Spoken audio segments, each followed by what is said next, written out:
Sam Milby iginiit maayos sila ni Catriona Gray kahit hiwalay na. Matapos ang halos isang taon ng mga usap-usapan at haka-haka ukol sa kanilang relasyon, kumpirmado na nga ni Sam Milby na tuluyan na silang nagkahiwalay ni Miss Universe 2018, Catriona Gray. Ang dalawa ay naging magkasintahan at na-engage noong 2023.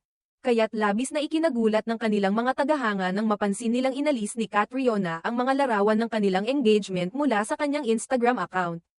Ang ginawa ni Catriona ay nagbigay daan sa mga spekulasyon at haka-haka tungkol sa kalagayan ng kanilang relasyon, kaya't naging usap-usapan ito sa social media at sa publiko.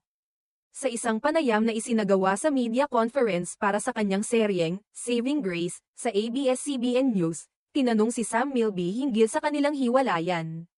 Nang tanungin kung magkaayos pa sila ni Catriona, sumagot siya, "Wala kaming problema."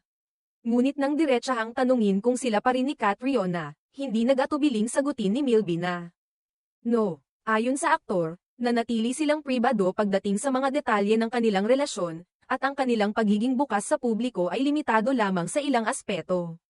"Kami ni Kat, we've always been private about our relationship," ani Sam. "Nagbahagi kami ng ilang bagay noong na-engage kami, pero sa detalye ng aming buhay, hindi talaga kami bukas." Isa rin sa mga isyong umusbong ay ang akusasyon na may third party na sangkot sa kanilang paghihiwalay. At kabilang sa mga pinalutang na pangalan ay ang singer na si Moira De La Torre. Dahil dito, nilinaw ni Sam Milby na walang katotohanan ang mga paratang na may kaugnayan si Moira sa kanilang breakup.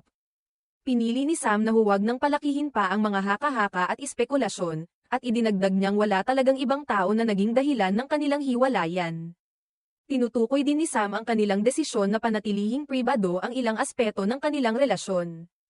Kahit pa magkasama sila sa mga public events at naging open tungkol sa ilang bahagi ng kanilang buhay. Binigyang diin niya na ang kanilang desisyon ay bunga ng respeto sa isa't isa at ang kanilang nais ay maging maayos ang mga bagay, lalo na sa kanilang mga fans.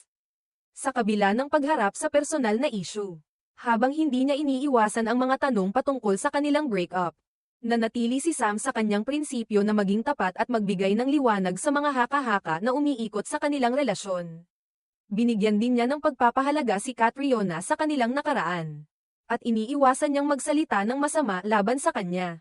Sa ngayon, parehong abala si Sam at Catriona sa kanilang mga career at personal na buhay. Ang kanilang pagkahiwalay ay tila isang hakbang na kanilang pinili upang magpatuloy ng masaya at mas maayos, sa kabila ng mga pagsubok na kanilang naranasan.